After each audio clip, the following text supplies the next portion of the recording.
نحمده ونصلي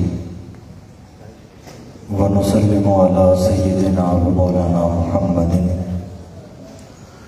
رسول النبي الكريم الأمين المكين الرؤوف الرحيم، أما بعد فأعوذ بالله من الشيطان الرجيم. بسم الله الرحمن الرحيم. وَكَذَلِكَ جَعَلْنَاكُمْ أُمَّةً وَسَطًا. صدق اللہ مولانا العظیم. مولاي صل وسلم دائما ابدا على حبيبك خير الخلق كلهم. هو الحبيب الذي ترجى شفاعته لكل هول من الأهوال مقتحم. یا رب بالمصطفى بلغ مقاصدنا واغفر لنا ما مضى یا واسع الکرم. معزز خواتین و حضرات، اور آج کے اس دروس عرفان القرآن کی اختتامی نشست میں تشریف لانے والے جملہ علماء کرام، مشائخ اعظام، اسی طرح گریس مارکی کی جملہ انتظامیہ، اور بالخصوص تحریک منہاج القرآن حالیہ کے جملہ عہدیداران، ذمہ داران، پاکستان عوامی تحریک کے جملہ عہدیداران اور ذمہ داران، منہاج القرآن بھی ملیگ کی ہماری عفت مآب جملہ مائیں، بہنیں اور بیٹیاں، منہاج القرآن علماء کونسل کے ہمارے معزز علماء کرام، منہاج القرآن یوتھ لیگ کے ہمارے نڈر جوان، اور مصطفی اسٹوڈنٹس موومنٹ کے ہمارے غیور طلباء، علاوہ ازیں جتنے مرد و خواتین تشریف لائے، اور آخر پر مجھے کسی اسکول کے کچھ اسٹوڈنٹس بھی آتے دکھائی دیے، ان چھوٹے بچوں سے لے کر بزرگوں تک، اور چھوٹی بچیوں سے لے کر ہماری بزرگ خواتین تک، جتنے احباب تشریف لائے ہیں، اللہ رب العزت ہم سب کا آنا قبول فرمائے، ہم سب کا بیٹھنا قبول فرمائے، اور ہم 4 دنوں سے جو سن رہے ہیں اور آج بھی جو سنیں گے، اللہ رب العزت اس کو سمجھنے کی توفیق عطا فرمائے، اور سمجھ کر اس پر عمل پیرا ہونے کی بھی توفیق عطا فرمائے. اب موضوع جیسا کہ آپ سن چکے ہیں، معاشرتی رسومات میں افراط و تفریط، اور اس میں ہم نے 3 چیزوں کو فوکس کرنا ہے. ایک شادی بیاہ کی جو ہماری رسم ہے، دوسری فوتیدگی کی ہماری جو رسم ہے، اور تیسرا جو معاشرتی طور پر ہمارے ہاں وراثت کا کلچر ہے. ان 3 چیزوں پر ہم نے فوکس کر کے قرآن و حدیث کی روشنی میں بات تفصیلاً کرنی ہے، اور کچھ باتیں میں اجمالی طور پر اجتماعی حوالے سے عرض کر دوں گا. قرآن مجید سے میں نے سورۃ البقرہ کی آیت نمبر 143 اس کا پہلا حصہ تلاوت کیا ہے. یہاں سے پارہ نمبر 2 کا آغاز ہو رہا ہے، آیت نمبر 142 سے آغاز ہو رہا ہے، اور یہ پارہ نمبر 2 کی دوسری آیت اس کا پہلا حصہ ہے، جس میں اللہ رب العزت نے ارشاد فرمایا وَكَذَلِكَ جَعَلْنَاكُمْ اور اے امت مسلمہ ہم نے تمہیں بنایا. کیسا بنایا؟ امتم وسطا، تمہیں امت وسط بنایا، یعنی اعتدال والی امت بنایا. اب اس آیہ کریمہ کی روشنی میں ہم آگے تفصیلات اور جزیات کی طرف بڑھیں گے، لیکن یہ چیز پہلے قابل توجہ ہے جو اللہ رب العزت نے فرمایا نا وَكَذَلِكَ جَعَلْنَا، اور ہم نے بنایا. کم ضمیر کا مخاطب یہ امت، اور اے امت ہم نے تمہیں بنایا، یعنی یہ اس امت کو شرف اور اعزاز دیا جا رہا تھا. یعنی اس امت کو امت وسط جو بنایا، تو اللہ رب العزت یہی ڈیوٹی کسی فرشتے کی بھی لگا سکتے تھے کہ اے فرشتوں اس امت کو وسط امت بنانا ہے تو یہ کام تم کرو. اس امت کو بنانے کا کام تمہارے سپرد ہے. یہی کام کسی نبی کے سپرد بھی ہو سکتا تھا، یا آقا علیہ الصلوۃ والسلام کے سپرد بھی ہو سکتا تھا اس کی نسبت، یا اللہ رب العزت کچھ تعلیمات کا پیکج دیتا اور فرماتا ان پہ عمل کر لینا، امت وسط خود بن جاؤ گے. یہ سارا کچھ ممکن تھا، لیکن اللہ رب العزت نے جو امت کو اعزاز دیا فرمایا وَكَذَلِكَ جَعَلْنَاكُمْ، اے امت مسلمہ تمہیں جو درمیانی امت بنایا ہے یہ کسی فرشتے نے بھی نہیں بنایا، تمہیں کسی نبی یا رسول نے بھی نہیں بنایا، تمہیں کسی تعلیمات کے پیکج نے بھی نہیں بنایا. جو تمہیں امت وسط بنایا ہے یہ اعزاز تمہیں خالق کائنات نے خود دیا ہے کہ اس نے اپنے دست قدرت سے تمہیں امت وسط بنایا. یعنی امت وسط بنانے کی جو نسبت ہے وہ اللہ رب العزت نے اپنی طرف کی. جعلنا کا جو فاعل ہے وہ اللہ رب العزت کی ذات، کہ اللہ رب العزت نے فرمایا کہ اے امت جو تمہیں امت وسط ہونے کا شرف ہے، یہ جو تمہیں اعزاز ہے، یہ شرف کسی اور نے تمہیں نہیں دیا، یہ خالق کائنات نے شرف اور اعزاز تمہیں خود دیا. اس سے اس امت کی شان و عظمت، اس امت کی توقیر اور عزت میں اضافہ ہوتا ہے. اب وسط، اس پر ہم نے جب بحث کرنی ہے تو سب سے پہلے وسطا کا لغوی معنی سمجھی کہ یہ جو امتم وسطا فرمایا، وسط کا لغوی معنی کیا ہے. تو جمہور اہل لغت جو ہے، امام راغب اصفہانی ہوں یا علی ھذا القیاس، جتنے ائمہ لغت ہیں، القاموس کو پڑھیں، میزان الاعتداد کو پڑھیں، لسان العرب کو پڑھیں، جس کو بھی پڑھیں، وسطا کا لغوی معنی جو جمہور کے ہاں ہے وہ یہ ہے کہ وسطا یہ بنیادی طور پر کس چیز کو کہتے ہیں؟ الوسط فضیلۃ بین الرذیلتین، کہ جو وسط ہے یہ دو انتہاؤں کے درمیان ایک فضیلت اور اعتدال والی چیز کو وسط کہتے ہیں. یعنی ایک انتہا افراد کی ہے، دوسری انتہا تفرید کی ہے. ان دونوں کے جو درمیانی راہ ہے، جس میں عزت ہے، جس میں فضیلت ہے، جس میں شرف ہے، اسے وسط کہتے ہیں. تو گویا اللہ رب العزت نے اس امت کو فرمایا کہ اے امت مسلمہ تم جو دو انتہائے ہیں، ایک طرف افراد ہے اور دوسری طرف تفرید ہے، اللہ تمہیں یہ دیکھنا چاہتا ہے کہ تم نہ افراد کی طرف جاؤ اور نہ ہی تفرید کی طرف جاؤ.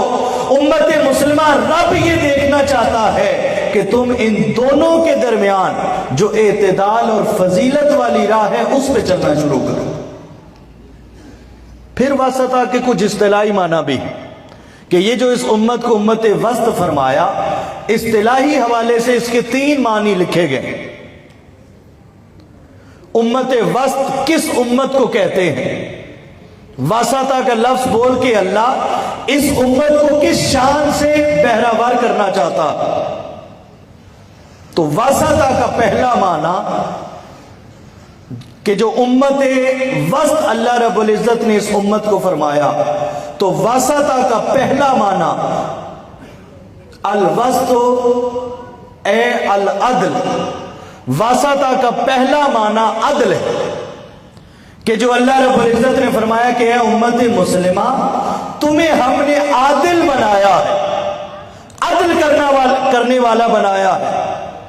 اب عدل کا ایک معنی جو عموماً ہمارے ذہن میں آتا ہے، جو ہی ہم عدل کا لفظ سنتے ہیں تو ہمارے ذہن میں فوراً عدلیہ آتی ہے، یا قانون کی زبان آتی ہے، یا جو وہ عدالتوں میں ایک انصاف ہوتے ہیں یا نہیں وہ ایک الگ بات، جو عدالتوں میں کیسز سنے جاتے ہیں، دلائل دیے جاتے ہیں، اس کے بعد جو فیصلہ جات ہوتے ہیں، عموماً ہمارے ذہن میں عدل سے مراد وہ چیز رہتی ہے۔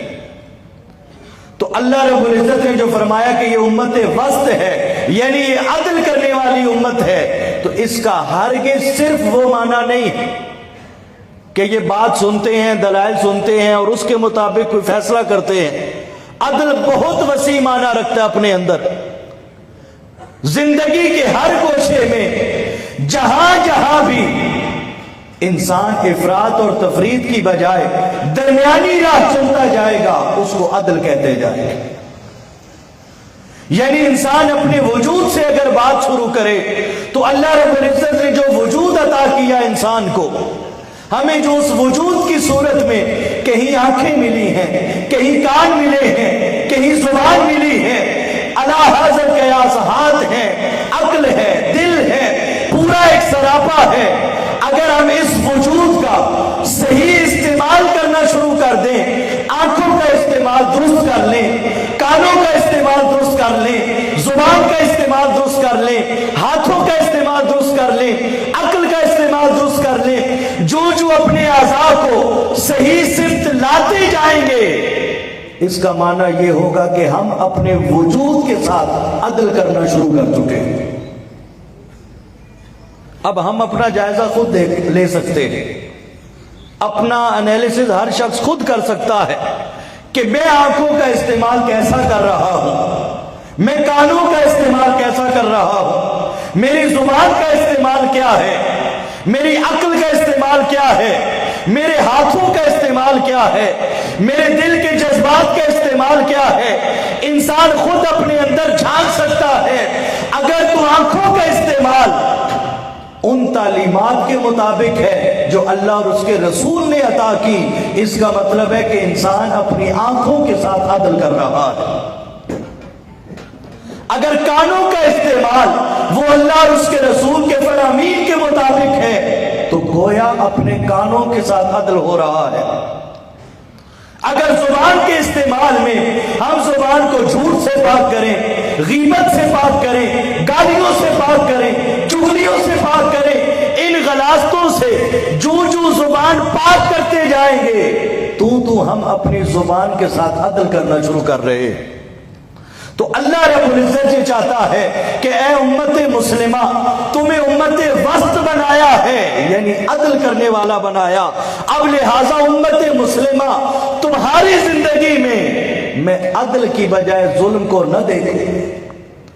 تمہاری زندگی میں رب عدل دیکھنا چاہتا ہے، تم وجود کے ساتھ عدل کرو، اپنے علم کے ساتھ عدل کرو، اپنے منصب کے ساتھ عدل کرو، اپنی شان و عظمت کے ساتھ عدل کرو، اپنے مال و دولت کے ساتھ عدل کرو، اولاد کے ساتھ عدل کرو، والدین کے ساتھ عدل کرو، بیوی کے ساتھ عدل کرو، خونی رشتوں کے ساتھ عدل کرو، ہمسایوں کے ساتھ عدل کرو، اپنی امت مسلمہ کے ایک ایک فرد کے ساتھ عدل کرو، اور عالم انسانیت کے ساتھ عدل کرو۔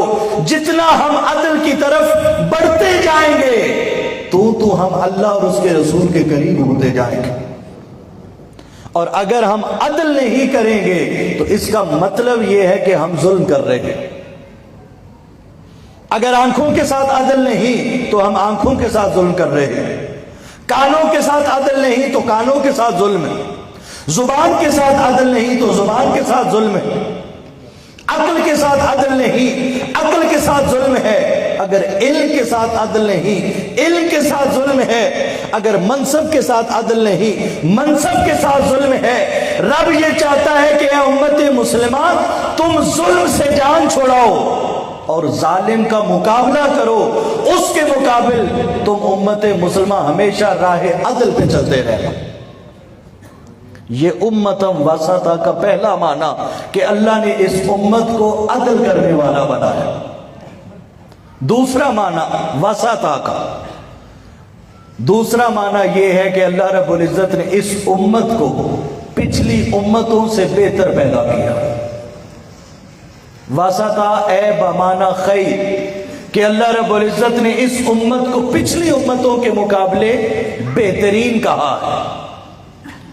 یعنی سیدنا آدم سے لے کر سیدنا عیسیٰ علیہ السلام تک نبی بھی آئے، رسول بھی آئے، ان کی امتیں بھی تھیں، وہ 1.25 لاکھ کے قریب امتیں ایک طرف، اللہ نے اس امت کو ان امتوں سے بہتر کر دیا، فضیلت والا کر دیا۔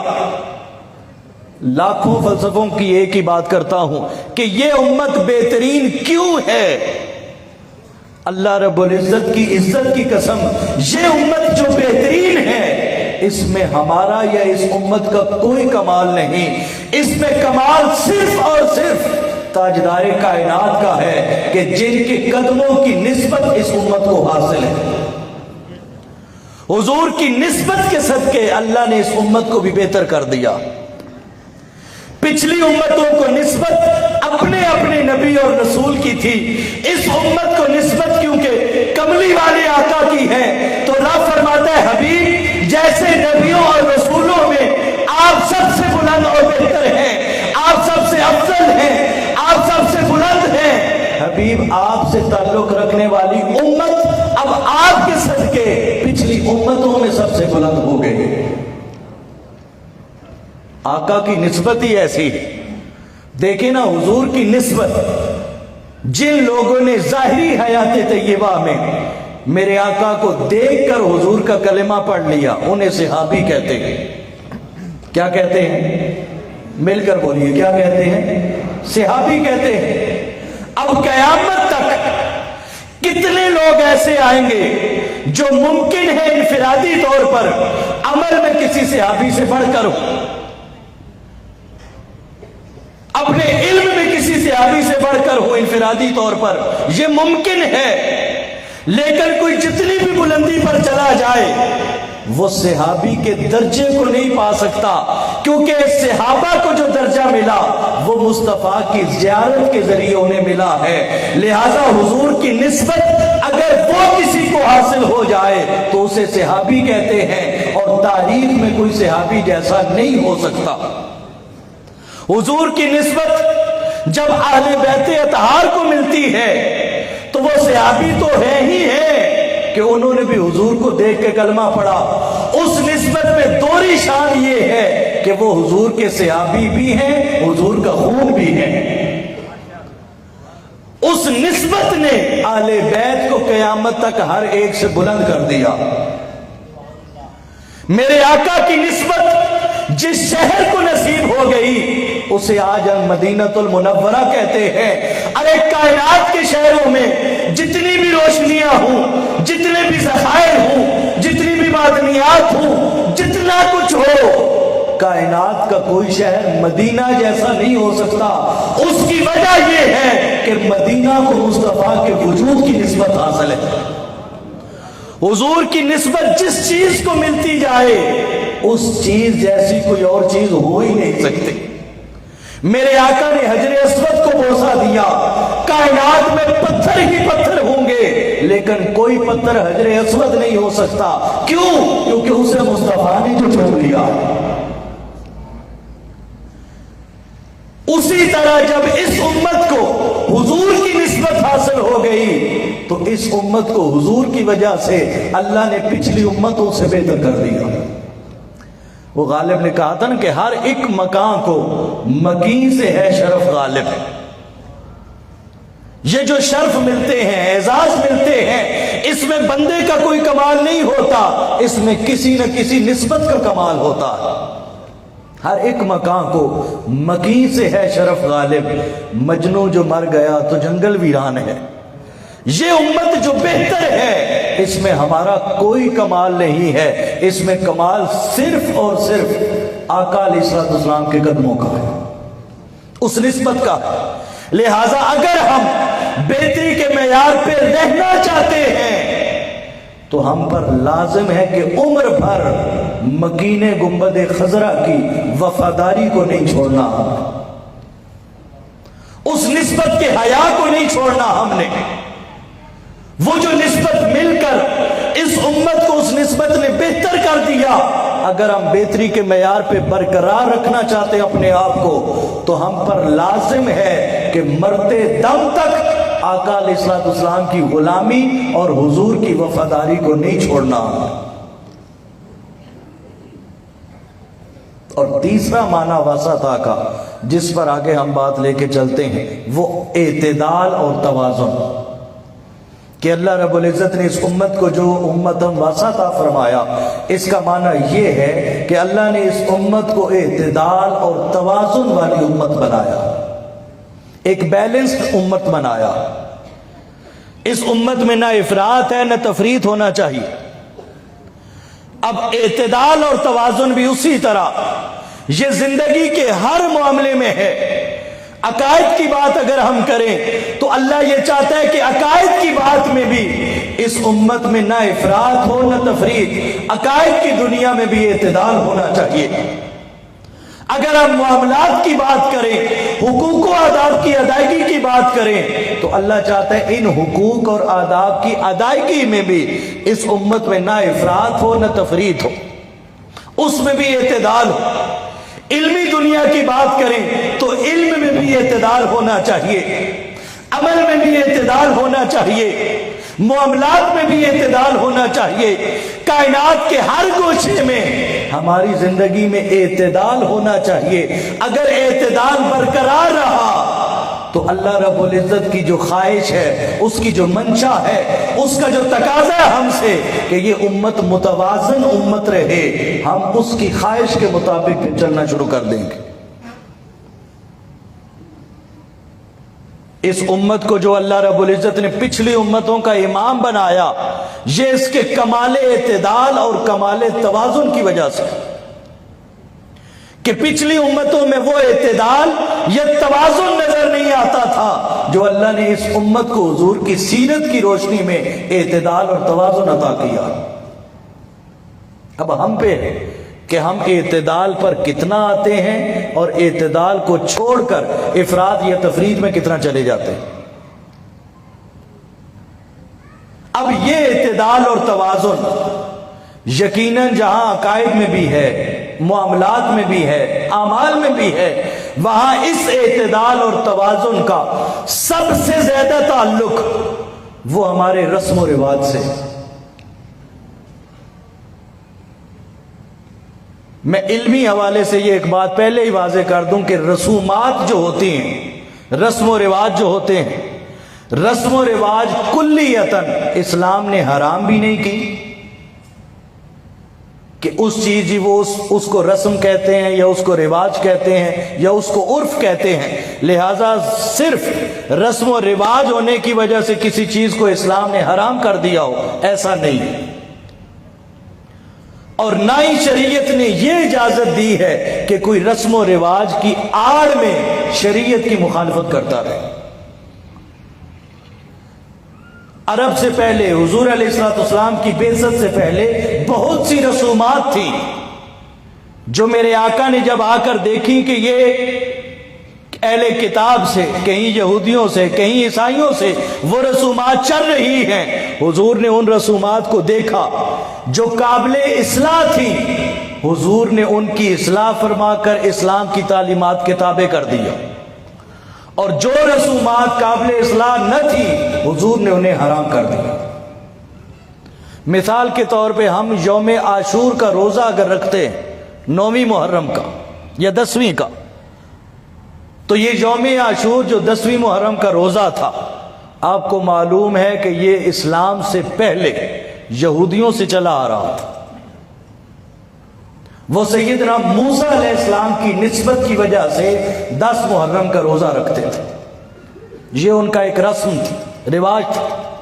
میرے آقا جب تشریف لائے تو حضور نے فرمایا کہ یہ تم کیوں روزہ رکھتے ہو 10 محرم کا؟ انہوں نے کہا کہ ہم موسیٰ علیہ السلام کی نسبت کی وجہ سے رکھتے ہیں. حضور نے صحابہ کو فرمایا کہ موسیٰ سے ہمارا تعلق یہودیوں سے زیادہ ہے، لہٰذا ہم اس رسم و رواج کو جاری رکھتے ہوئے ہم 10 کا بھی روزہ رکھیں گے، 7 9 کا بھی روزہ رکھ لیتے. یہ جاری رکھا.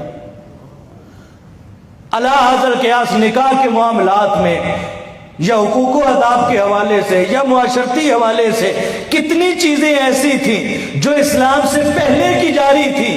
حضور نے آ کر ان چیزوں کو مزید موڈیفائی کیا، مزید ان کی کاٹ چھانٹ کی. جو چیزیں اسلام کے برعکس تھی حضور نے انہیں اسلام کے تابع کر دیا. اور حضور کا ایک مشہور زمانہ قول اور فرمان اس رسم و رواج کے حوالے سے کہ حضور علیہ السلام نے فرمایا کہ کچھ بنیادی چیزیں ہمیشہ قیامت تک ایک ہی رہیں گی. عقائد جو ہیں وہ قیامت تک نہیں بدلیں گے، وہ وہی رہیں گے. اعمال جو تمہارے اوپر فرائض ہیں وہ قیامت تک نہیں بدلیں گے، وہ وہی رہیں گے. باقی جو فقہی حوالے سے فروعی چیزیں ہیں حضور نے ان کا ایک قاعدہ دے دیا کہ ہر دور میں فقہاء سے لوگ پوچھیں گے، مفتیان کرام سے پوچھیں گے، قاضی اور قضات سے پوچھیں گے، علماء سے پوچھیں گے، مشائخ سے پوچھیں گے. حضور نے فرمایا جو فروعی چیزیں ہیں ہر دور میں ایسا کرنا کہ یسروا ولا تعسروا. ہر دور میں جو لوگ تم سے آ کر پوچھیں گے، سوال کریں گے، حضور نے فرمایا فتویٰ دیتے وقت اس چیز کا دھیان رکھنا کہ آسانی پیدا کرنا، تنگیاں پیدا نہ کرنا. بشروا ولا تنفروا. میرے آقا نے فرمایا ہمیشہ فتویٰ دیتے ہوئے لوگوں کے لیے خوشخبریاں پیدا کرنا، لوگوں کے لیے نفرت کو پیدا نہ کرنا. یہ حضور اپنی طرف سے ایک گنجائش دے رہے ہیں کہ دین نے اب قیامت تک چلنا ہے. لہذا حضور فرماتے ہیں کہ کوئی بھی قاضی، کوئی بھی مفتی جب فتویٰ دے تو وہ اس چیز کا لحاظ رکھے کہ قرآن و حدیث کے ساتھ ساتھ رسم و رواج کیا کہتے ہیں.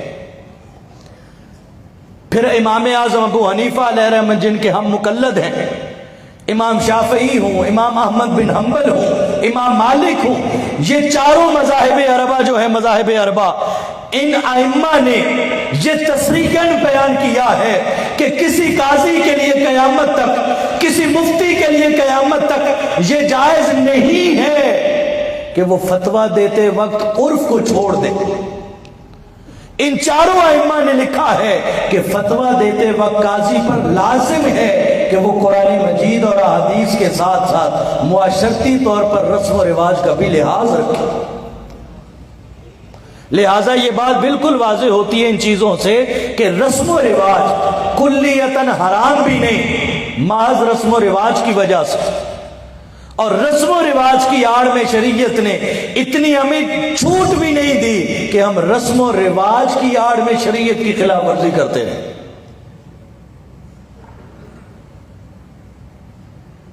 اب ہماری نادانی کہہ لیں، غفلت کہہ لیں، بدقسمتی کہہ لیں، جہالت کہہ لیں کہ ہم رسم و رواج کی آڑ میں ہر حوالے سے ہم یا افراد کا شکار ہیں یا تفرید کا شکار ہیں.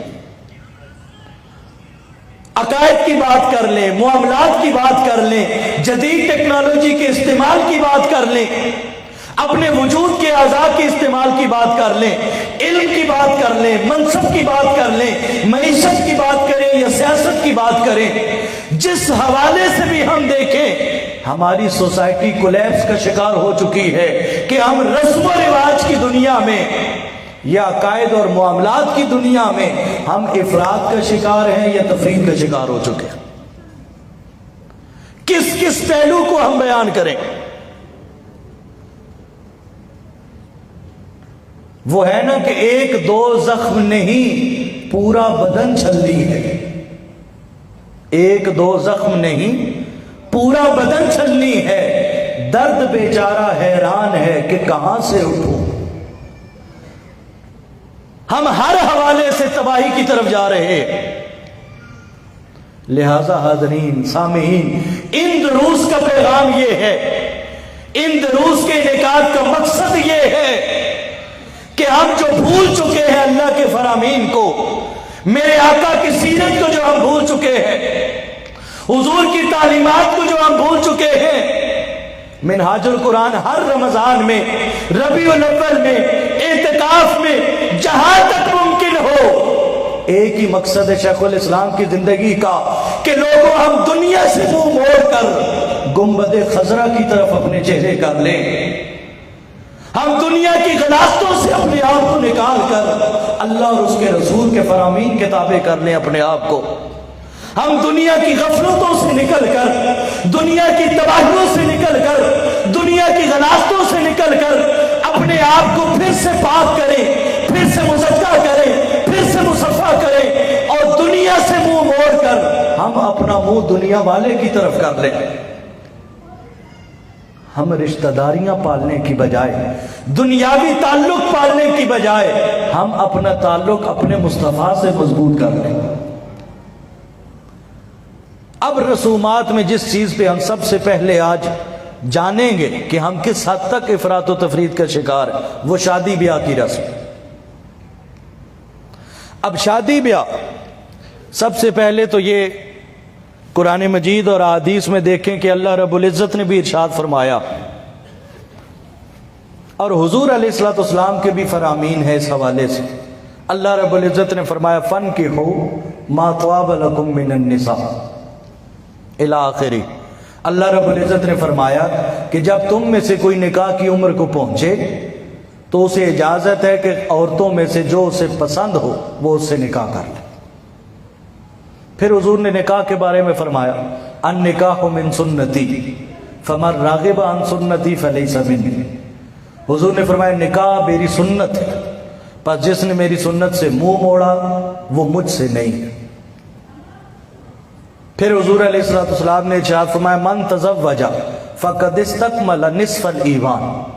حضور نے فرمایا جس نے نکاح کیا اس نے اپنا آدھا ایمان مکمل کر لیا، اور جو باقی آدھا ایمان ہے حضور نے فرمایا اب تقوی کی زندگی اگر وہ اختیار کر لے گا تو باقی آدھا ایمان بھی اس تقوی کی وجہ سے اللہ مکمل کر دے گا۔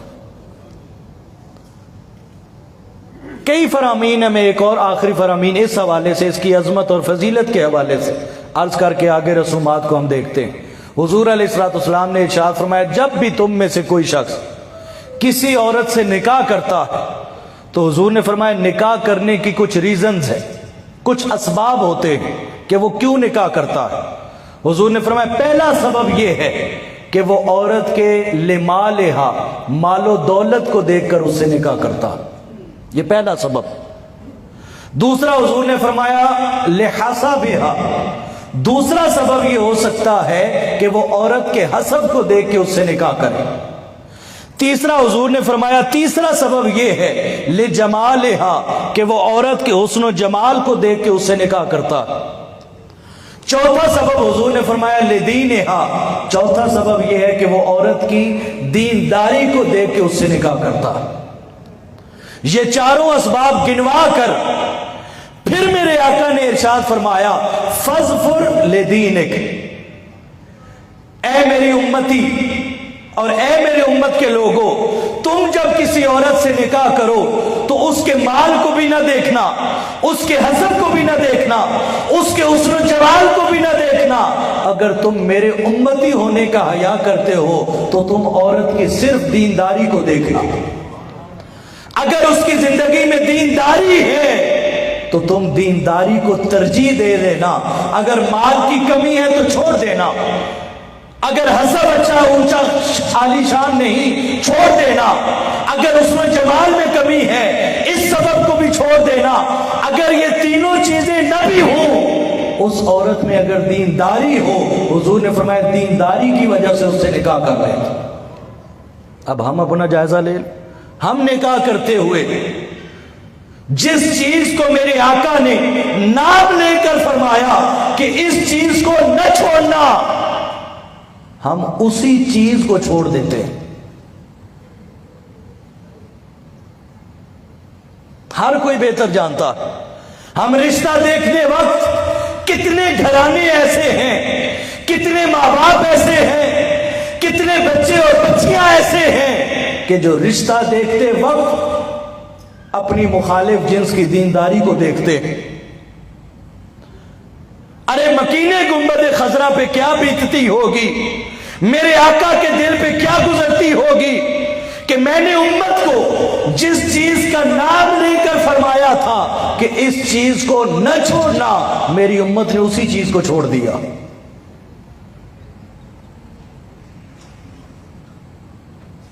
لہذا حضرین محترم, ہمیں اس چیز کی طرف آنا ہے کہ دنیا کی چیزیں بعد میں سوچیں اور دیکھیں, سب سے پہلے دینداری کو دیکھا کریں.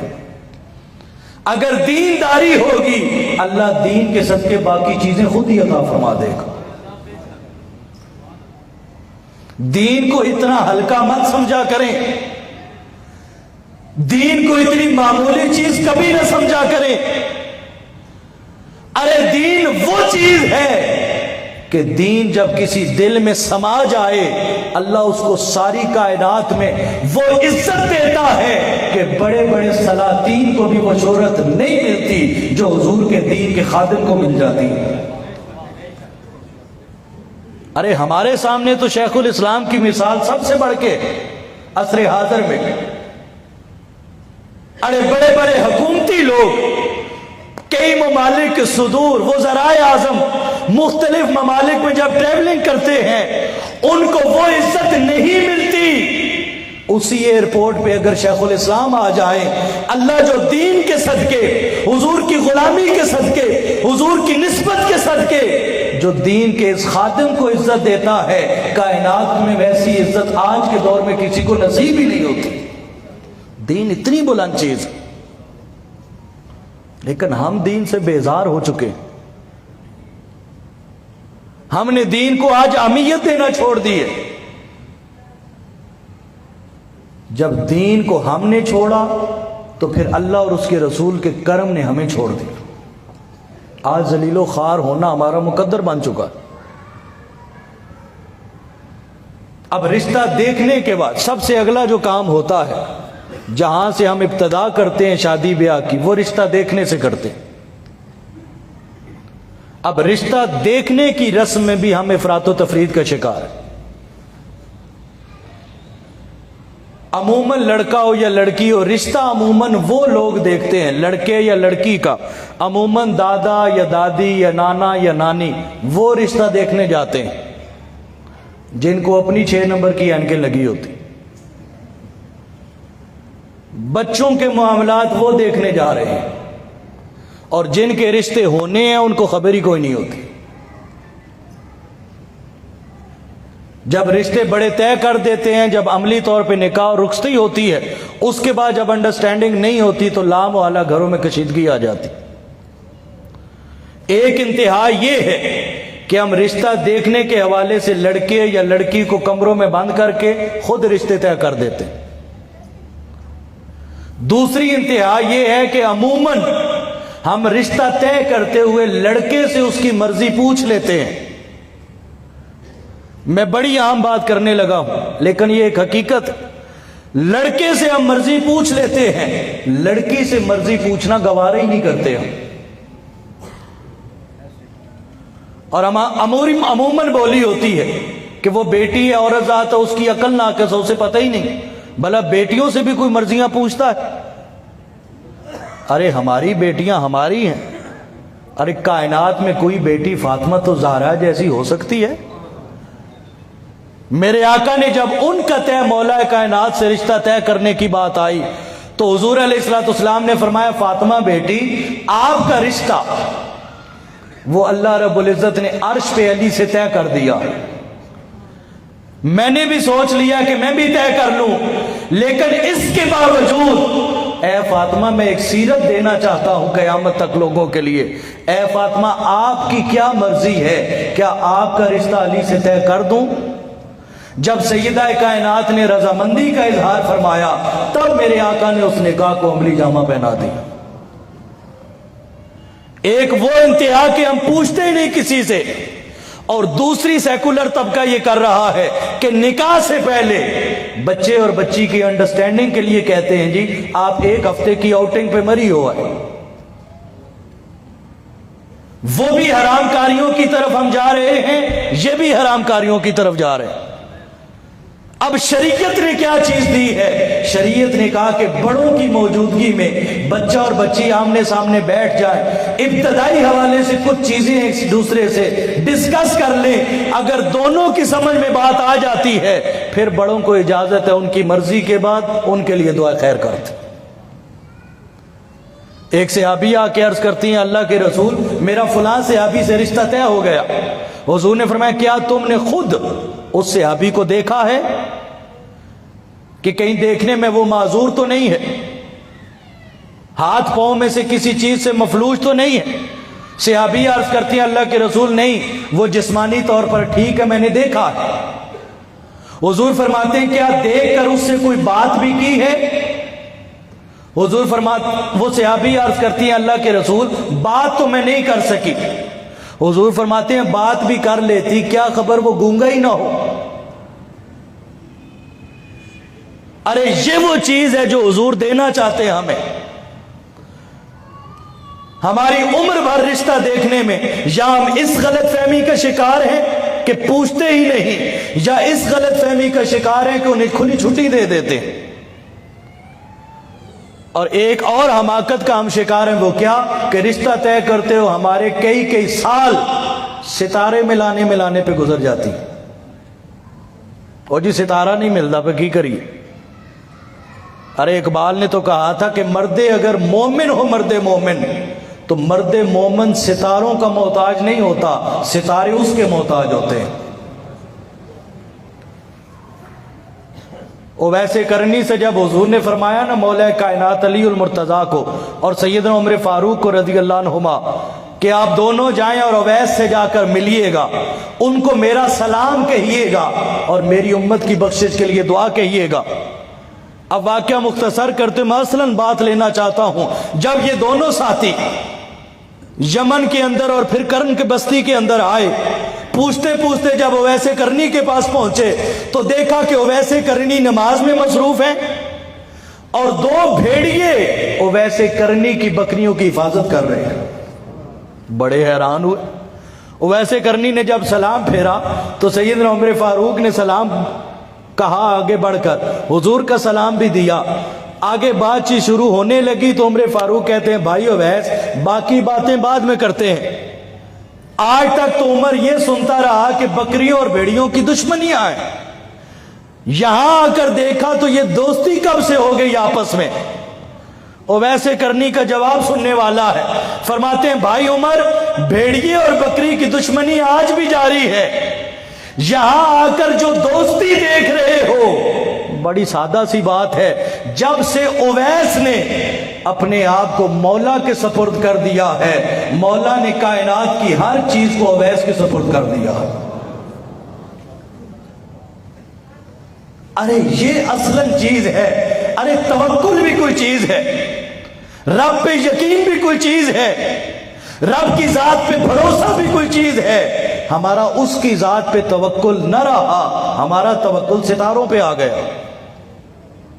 جیسے اقبال نے کہا تھا کہ بتوں سے تجھ کو امیدیں, خدا سے نا امیدی. یہ ستاروں کی دنیا ہو, فلسفوں کی دنیا ہو, بتوں سے تجھ کو امیدیں, خدا سے نا امیدی. مجھے بتا تو صحیح اور کافری کیا ہے. پھر اس کے بعد منگنیوں کی رسومات ہیں, کئی دن منگنیاں ہوتی رہتی ہیں. ارے ایک ادنا طالب علم کے طور پہ دین کے میں یہ آپ سے سوال کرنا چاہوں گا کہ کوئی قاضی, کوئی مفتی, کوئی عالم دین مجھے قرآن یا حدیث سے منگنی دکھا تو دے کہ ہیں کہاں پہ. اس چیز کا شریعت میں وجود ہی نہیں ہے. ہم نے اس چیز کو اتنا مہنگا کر دیا کہ ہم سوچ بھی نہیں سکتے. منگنیوں سے جان چھڑاتے ہیں تو تیل مہندی کے فنکشنوں میں آ جاتے ہیں. تیل مہندی کا فنکشن بھی شریعت میں حرام ہے, اس کا وجود ہی نہیں ہے.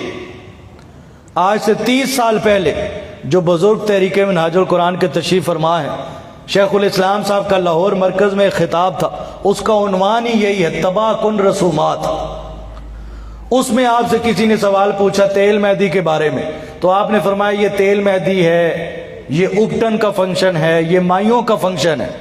تو شیخ الاسلام فرماتے ہیں کہ میں نے تاریخ میں جب بھی تاریخ کو پڑھا ہے تو میں نے تاریخ میں ہمایوں کا نام تو سنا ہے، مائیوں کا تو میں نے نام بھی نہیں سنا۔ یہ حرام کام ہے۔ پھر تیل مہندی کے فنکشن میں کیا بے پردگی نہیں ہو رہی؟ کیا مرد و خواتین کا اختلاط نہیں ہو رہا؟ کیا تیل مہندی کے فنکشنوں پہ لاکھوں روپے ضائع نہیں ہو رہے؟ یعنی ایک رسم حرام، اس کے اندر جتنے کام ہیں وہ بھی سارے حرام۔ ہمارے نکاح میں برکتیں کہاں سے آئیں؟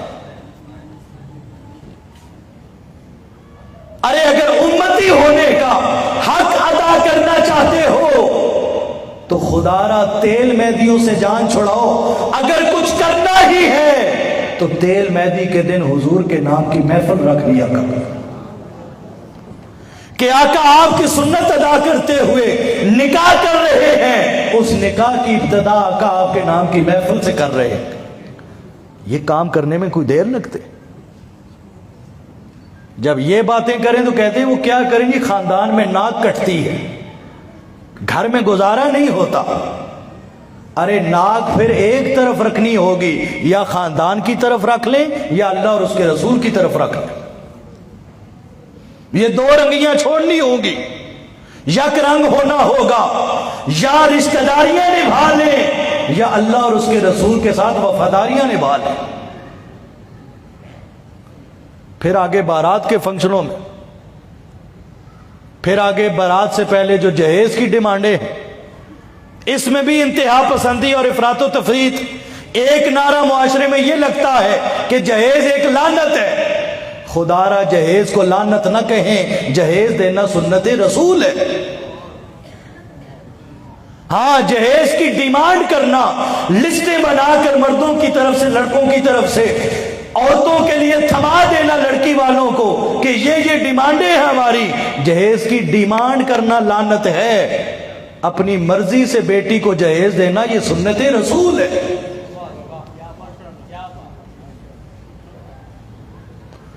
پھر بارات کا فنکشن آتا ہے، میرے آقا نے فرمایا نکاح کو آسان بناؤ۔ ہم جب بارات کی باری آتی ہے تو تسی بھی آ جاؤ، تسی بھی آ جاؤ، تسی بھی آ جاؤ، 200-400 بندہ لے کے لڑکی والوں کی طرف جاتے ہیں۔ اس سے جی ہماری شان بڑھتی، پتہ ہے نا کھانا کون سا پلے سے کھلانا ہے، لڑکی والے جانے ان کے کام جانے۔ ارے آسان کیوں نہیں بناتے نکاح کو؟ میرے آقا کی محفل میں ایک صحابیہ بیٹھی ہیں، عرض کرتی ہیں اللہ کے رسول میں نکاح کرنا چاہتی ہوں۔ میرے آقا صحابہ کی طرف دیکھ کر فرماتے ہیں کہ فلاں خاتون ہے، فلاں نام ہے اس کا، فلاں قبیلے سے ہے، کیا تم میں سے کوئی اس سے نکاح کرنا چاہے گا؟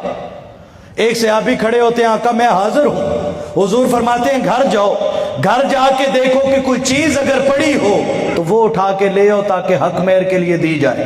وہ صحابی گھر جاتے ہیں، گھر سے واپس آتے ہیں، آ کر عرض کرتے ہیں اللہ کے رسول گھر میں کچھ نہیں ہے۔ حضور فرماتے ہیں کیا کوئی لوہے کی انگوٹھی بھی نہیں؟ عرض کرتے ہیں اللہ کے رسول وہ بھی نہیں۔ حضور ساری چیزیں پوچھ کر پھر فرماتے ہیں اگر کچھ بھی نہیں پاس تو کیا تمہیں قرآن کا کوئی حصہ آتا ہے؟ کوئی قرآن میں سے 1-2 صورتیں یاد ہیں؟ وہ صحابی عرض کرتے ہیں اللہ کے رسول یاد ہے۔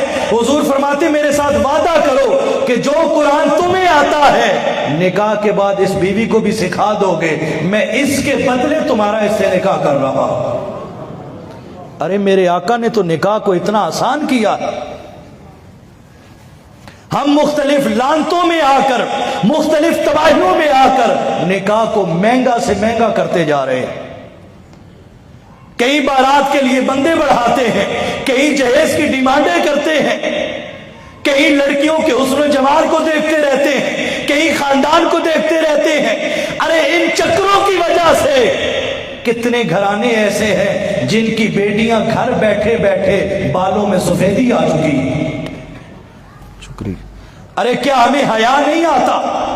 شرم نہیں آتی کہ جو گھرانہ اپنی بیٹی دے رہا ہے ہم اس سے اور کیا ڈیمانڈ کرتے ہیں؟ خدا را ان چکروں سے جان چھڑائیے۔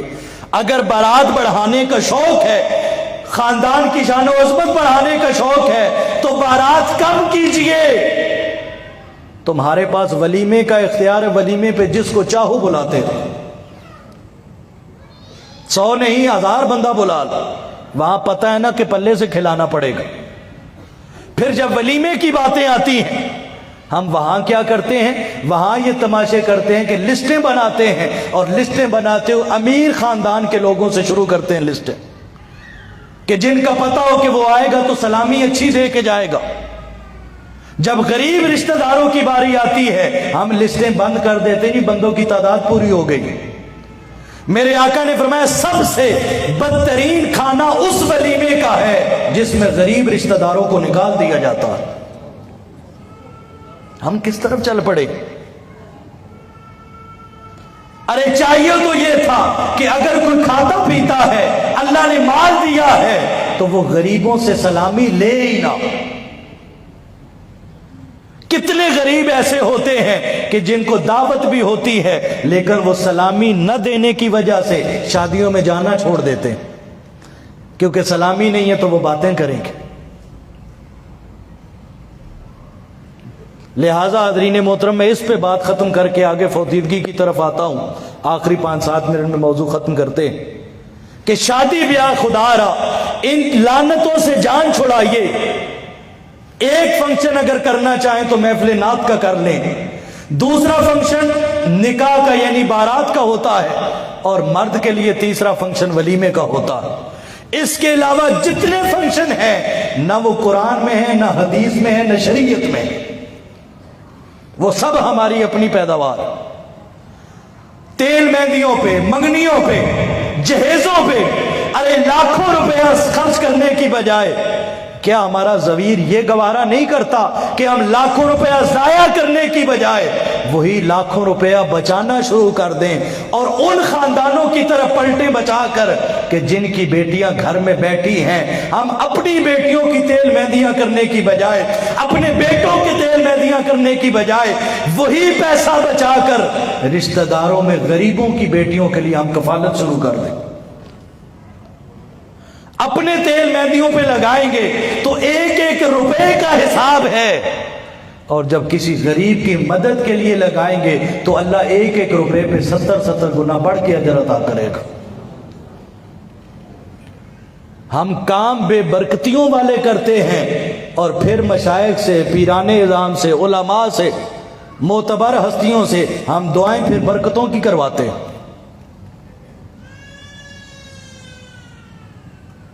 یعنی دعاؤں کی باری آئے تو ہمارا دھیان ادھر ہے، جب عمل کی باری آئے تو ہمارا دھیان رشتہ داروں کی طرف، دنیا کی طرف۔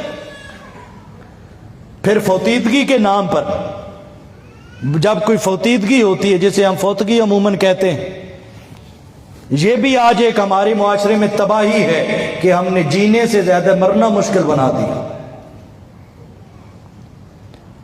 ایک صحابی آ کر عرض کرتے ہیں اللہ کے رسول، آج میرے والدین زندہ ہیں تو ان کے کچھ حقوق ہیں جو میرے اوپر ادا کرنا فرض ہے، کیا کل جب والدین یا ایک یا دونوں اس دنیا سے پردہ کر جائیں گے تو کیا پھر بھی کوئی چیز ہے جو بطور اولاد مجھ پہ فرض ہے؟ میرے آقا نے فرمایا ہاں صحابہ سنو، جب تک والدین زندہ ہیں تو بطور والدین تمہارے اوپر حقوق ادا کرنا فرض ہے، اور جب والدین دنیا سے چلے جاتے ہیں حضور نے فرمایا کچھ چیزیں پھر بھی ایسی ہیں جو اولاد پہ اسی طرح فرض رہتی ہیں۔ پہلی چیز میرے آقا نے فرمایا جب والدین دنیا سے چلے جائیں تو اولاد پر فرض ہے کہ والدین کے غسل کا اہتمام کریں۔ دوسری چیز میرے آقا نے فرمایا کہ ان کے کفن کا اہتمام کرے۔ تیسری چیز حضور نے فرمایا اولاد پر فرض ہے والدین کی وفات کے بعد کہ ان کی نماز جنازہ کا اہتمام کرے۔ پھر حضور نے فرمایا اولاد پہ فرض ہے کہ جب بھی وہ ہاتھ اٹھائے دعا کے لیے اپنے والدین کی بخشش اور مغفرت کے لیے دعا کرتا رہے۔ اور آخری حضور نے فرمایا کہ اولاد پر یہ بھی فرض ہے کہ اگر اس کی زندگی میں والدین کے فوت ہو جانے کے بعد بھی اگر باپ کا کوئی دوست آ جائے یا ماں کی کوئی سہیلی آ جائے تو اس دوست اور سہیلی کا اپنے والدین کی وجہ سے حیا کرنا یہ بھی اولاد پہ فرض ہوتا ہے، یہ بھی اولاد پہ فرض ہوتا ہے۔ اب اولادیں کتنی اہم ہیں، والدین مر جاتے ہیں، ہمارے لیے شرم کی بات ہوتی ہے کہ ہمیں غسل دینا بھی نہیں آتا، کفن پہنانا نہیں آتا، کفن میں کپڑے کتنے ہیں وہ نہیں پتا ہوتا، جنازہ تیار ہوتا ہے، ارے جنازہ پڑھانا تو دور کی بات، اولاد کو پیچھے جنازہ پڑھنا بھی نہیں آتا۔ ارے کیا اسی لیے تقدیر نے چنوائے تھے تنکے کہ بن جائے نشیمن تو کوئی آگ لگا دے؟ کیا والدین اس لیے پالتے رہے عمر بھر؟ والد دن بھر دھکے اس لیے کھاتا رہا، ماں گھر کے اندر مشقتیں اس لیے کرتی رہی کہ ہم دنیا سے جائیں گے، ہماری یہ اولاد اسے جنازہ پڑھنا بھی نہیں آئے گا۔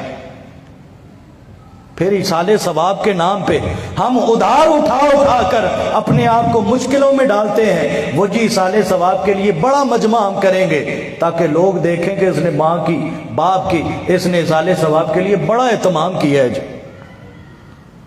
ارے ایسے ایصال ثواب سے جان چھڑائیے۔ ایصال ثواب تو یہ ہے، اس پر کوئی اختلاف نہیں، میں پوری ذمہ داری سے عرض کر رہا ہوں۔ ایصال ثواب پر دارالعلوم دیوبند کو پڑھ لیں، اہل حدیث کو پڑھ لیں، اہل تشیع کو پڑھ لیں، اہل سنت کو پڑھ لیں، ایصال ثواب پر مطلقاً کوئی اختلاف نہیں، طریقہ کار پہ اختلاف ہے۔ حضور نے فرمایا میری امت کے کتنے لوگ ایسے ہوں گے جب قبروں میں دفنائے جاتے ہیں تو ان کے ذمے گناہ ہوں گے، اور قبروں سے جب اٹھیں گے حشر میں تو گناہ ختم ہو جائیں گے۔ صحابہ حیران ہو کہ اللہ کے رسول وہ قبروں میں کیا کریں گے؟ حضور نے فرمایا وہ کچھ نہیں کریں گے، اپنے پیچھے اولاد چھوڑ کے آئیں گے، اولاد ان کے لیے دعائیں کرتی رہے گی، ان دعاؤں کے صدقے رب ان کے گناہوں کو معاف کرتا رہے گا۔ یہ ایصال ثواب۔ کیا ہم نے والدین کی دعا صرف تیسرے دن کرنی ہے کل خوانی پہ، 10ویں دن کرنی ہے یا 40ویں پہ کرنی ہے؟ حق تو یہ ہے کہ والدین جب دنیا سے رخصت ہوئے تو ہم ہر روز ان کے لیے دعائیں کرتے ہیں، اور اگر اللہ نے توفیق دی ہے تو پھر بڑے اجتماع کرنے میں بھی کوئی حرج نہیں۔ پھر ایک رسم چل پڑی ہے کہ فلاں مدرسے سے پوچھیں، فلاں سے پوچھیں، فلاں سے پوچھیں، آپ جی قرآن دے دیں، آپ قرآن دے دیں، آپ قرآن دے دیں۔ ارے اس طرح قرآن اکٹھے کرنا اور خود قرآن نہ پڑھنا یہ بھی ناجائز عمل ہے۔ ایک رکوع ہی پڑھ لینا، اگر اولاد خود پڑھے تو آپ ہزاروں قرآن اکٹھے کر لیں، وہ ایک رکوع پڑھنا ان سب سے بہتر ہوتا ہے کیونکہ اولاد نے خود پڑھا ہوتا ہے۔ اور آخری چیز، میں وراثت کے حوالے سے ایک دو اہم باتیں عرض کرتا ہوں۔ وراثت ایک ایسا مسئلہ ہے کہ اللہ رب العزت نے قرآن مجید میں جیسے نماز کا حکم دیا، زکوٰۃ کا حکم دیا، اللہ حضر قیاس، حج، عمرہ، دیگر چیزیں، قرآن میں اللہ نے فرض ہونے کا اشارہ فرما دیا، ان کی تفصیلات احادیث میں۔ وراثت ایک ایسی چیز ہے کہ اللہ نے قرآن میں تفصیلات بھی خود بیان کی ہیں جس سے اس کی اہمیت کا پتہ چلتا ہے۔ اب وراثت کے حوالے سے بھی عجیب کشمکش کا ہم شکار ہے۔ ایک تو یہ ہے کہ الا ماشاء اللہ ہزاروں میں کوئی ایک ہوگا جو ایسا نہ کرتا ہو، لیکن 990 یا 995 لوگ ایسے ہی کرتے ہیں کہ بیٹی کو سرے سے وراثت دیتے ہی نہیں۔ حالانکہ قرآن مجید کا آپ چوتھے سپارے کا سیکنڈ لاسٹ رکوع پڑھیں جس میں وراثت کی باتیں ہیں، یوصیکم اللہ فی اولادکم للذکر مثل حظ الانثیین، یہ جو اللہ نے تفصیلات گنوائی ہیں، ایک ہے کہ اللہ مرد کو مثال بنا کر وراثت کی تفصیل سمجھاتا، اللہ نے اس رکوع کے اندر مثال ہی عورت کو بنایا، عورت کی مثال دے کر اللہ نے وراثت کی بات سمجھائی ہے، جس میں یہ اشارہ ہے کہ وراثت کے معاملے میں عورتوں کا خیال ضرور رکھنا۔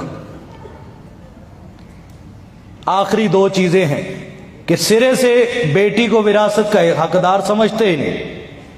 ایک اور نادانی ہم یہ کر رہے ہیں کہ جب بیٹی کی وراثت کی بات آتی ہے ہم کہتے ہیں بیٹی آپ کو جہیز جو دیا وراثت کیا کرنی ہے؟ جہیز ہم نے دیا ہے، وراثت کا حق بیٹی کو اللہ نے دیا ہوا۔ جہیز نہ بھی دیں گے تو مجرم نہیں ہے، اگر توفیق نہیں ہے تو وراثت نہیں دیں گے تو مجرم ہوں گے۔ اگر والدین حالات تنگ ہیں، فائنینشلی طور پہ وہ اتنے سٹرونگ نہیں ہیں، تو پھر والدین کو کرنے والا جو کام ہے وہ یہ ہے کہ وہ بیٹی کو پہلے بٹھائیں اور بٹھا کر رضامندی لیں کہ بیٹا آپ جانتی ہیں ہمارے حالات اس طرح کے نہیں ہیں، اگر آپ کو جہیز دیتے ہیں تو پھر وراثت میں حصہ نہیں ہے، اور اگر آپ وراثت کا حصہ لینا چاہتی ہیں تو پھر جہیز ہمارے پاس دینے کی گنجائش نہیں ہے۔ اگر بیٹی اجازت دے دے تو پھر یہ کام کرے، اگر بتائے بغیر کروڑوں روپے کا جہیز بھی دے دیں، بیٹی کا وراثت میں حق پھر بھی رہتا ہے۔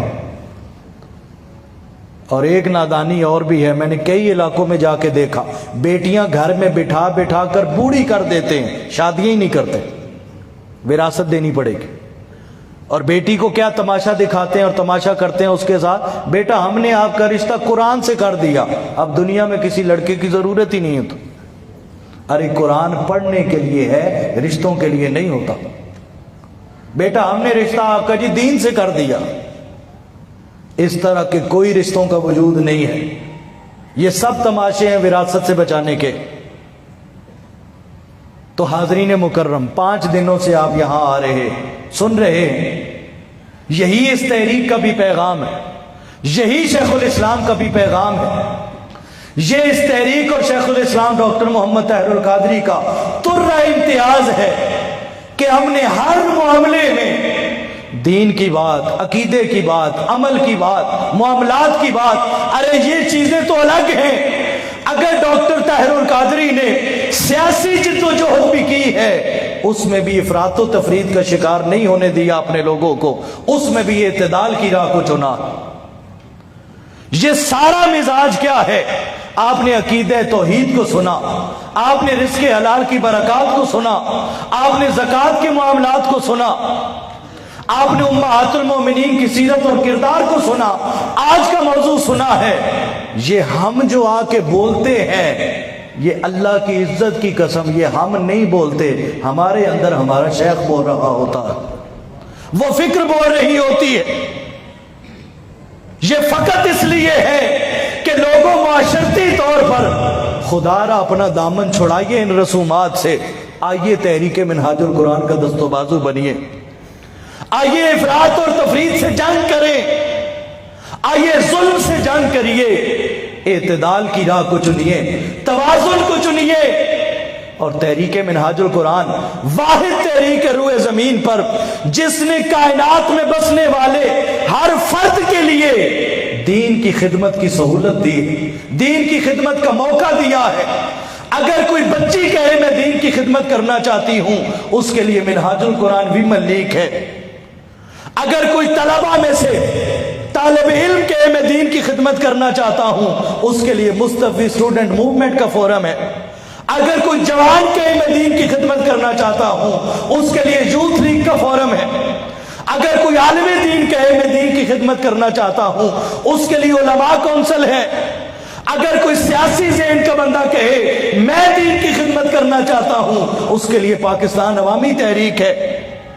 اگر کوئی میچور عمر کا بندہ کہے میں دین کی خدمت کرنا چاہتا ہوں، اس کے لیے تحریک منہاج القرآن کا فورم ہے۔ شیخ الاسلام نے ہر طبقہ زندگی کے لیے ایک فورم دے دیا ہے کہ کل قیامت میں کوئی یہ شکوہ نہ کرے کہ میں دین کی خدمت کرنا چاہتا تھا لیکن تحریک منہاج القرآن یا شیخ الاسلام نے ہمیں موقع نہ دیا۔ ہر ایک کے لیے موقع ہے، اب آپ پہ ہے کہ آپ اس تحریک میں شامل ہو کر اس دین کے غلبے کی جدوجہد میں ہمارا کتنا ساتھ دیتے ہیں۔ ان 5 دروس میں سے جو کچھ سنا، جو کچھ سیکھا، جو کچھ سمجھا، خدا را سب سے پہلے اس پر خود عمل کیجئے۔ دوسرے نمبر پر اپنی فیملی گھر والوں کو اس پہ عمل کروائیں، پھر رشتہ داروں میں، معاشرے میں جہاں تک ممکن ہو ہر ایک کے لیے امر کا ذریعہ بنے۔ بارے دیگر میں اختتام پر جہاں تحریک منہاج القرآن پھالیہ کے اور دیگر فورمز کے عہدیداران، ذمہ داران، رفقا، کارکنان جہاں ان کو مبارکباد دیتا ہوں، وہاں بالخصوص اس مارکی کی انتظامیہ اور اس کے اونرز جتنے چودھری صاحبان بیٹھے ہیں ان کے لیے میں دعا گوں کہ اللہ ان کو مزید برکتیں دے. جتنے علماء کرام آج تشریف لائے, جتنے پچھلے 4 دنوں میں تشریف لاتے رہے, سب کے لیے میں دعا گوں کہ اللہ سب کو دن دگنی رات چگنی ترقیاں عطا فرمائے. والسلام علیکم وما علینا الا البلاغ. یہ تھے شاگرد رشید حضور شیخ الاسلام علامہ منہاج الدین قادری, جو آج کے موضوع پہ اپنے خیالات کا اظہار فرما رہے تھے. اب مختصر ٹائم میں اور جلدی سے اپنے معزز مہمانان گرامی کو ریکویسٹ کروں گا کہ وہ اسٹیج پہ آئیں اور علامہ صاحب اور کا دینی تحریک سے حضور شیخ الاسلام کے لکھے ہوئے کتابی وصول فرمائے. سب سے پہلے میں انتہائی شکریہ کے ساتھ دعوت دوں گا چودھری محمد اصغر رنجا صاحب کو کہ آپ تشریف لائیں. آپ نمائندگی فرما رہے ہیں آستانہ عالیہ حضرت میاں صاحب قدر شریف, آپ ان کی نمائندگی کرتے ہوئے آپ تشریف لائے. میں آپ کو صمیم قلب سے خوش آمدید بھی کہتا ہوں, آپ کا شکریہ ادا کرتا ہوں, اور آپ علامہ صاحب سے قائد محترم کے لکھے ہوئے قلبی نسخہ جات جو ہیں وہ وصول کریں گے. اس کے بعد تشریف لائیں گے ہمارے 5 روزہ درس قرآن قرآن میں ریگولر تشریف لانے والے کیپٹل ٹی وی کے نمائندہ اور general secretary electronic media association تشریف حالیہ محترم عابد نوید اسلم, آپ تشریف لائیں اور انتظامیہ سے قائد محترم کے لکھا ہوا تعلیمی نسخہ جو ہے وہ بطور تحفہ وصول فرمائیں. محترم Abid Naveed Aslam general secretary electronic media association تشریف حالیہ. اس کے بعد میں دعوت دوں گا سنی علماء کونسل کے انتہائی اہم رکن انجینئر امتیاز بھٹی, آپ تشریف لائیں اور قائدین سے اپنا تحفہ وصول کریں. انجینئر امتیاز بھٹی. میں ملتمس ہوں حاجی شبیر سیالوی صاحب, حاجی محمد بھٹا قادری صاحب, مرزا شبیر حسین صاحب, ڈاکٹر غلام احمد مغل صاحب